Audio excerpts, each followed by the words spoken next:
Ito na ang mabibilis na balita. Sugatan ang dalawang rider ng motorsiklo matapos maaksidente sa EDSA Magallanes Interchange sa Makati City kaninang madaling araw. Ayon sa ulat ng Super Radio DZBB, sumemplang ang isang babaeng rider habang paakyat sa flyover. Habang nilalapatan siya ng first aid ng mga rescuer, bigla raw sumulpot ang isang lalaking rider at bumangga sa nakaparadang motorsiklo ng babae. Sugatan ang lalaking rider at wasak ang unahang bahagi ng kanyang motorsiklo. Hindi nakuha na ng pahayag ang dalawang rider dahil dinalan sila sa ospital. Sila ang tinida doon sa loob. Nasunog ang 6 na bahay sa isang residential at commercial area sa Barangay Ibayo sa Balanga, Bataan. Ayon sa punong barangay, nagsimula ang apoy sa isang bakanting bahay dahil umano sa problema sa mga kable ng kuryente. 4 na truck ng bumbero ang rumisponde sa insidente at tumagal ng halos 2 oras ang sunog bago naapula.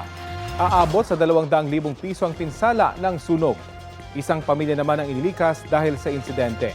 Inaalam pa ang pinagmulan ng apoy. Kapuso, alamin ang maiinit na balita. Bisitahin at mag-subscribe sa GMA Integrated News sa YouTube. Sa mga kapuso abroad, samahan nyo kami sa GMA Pinoy TV at sa www.gmanews.tv.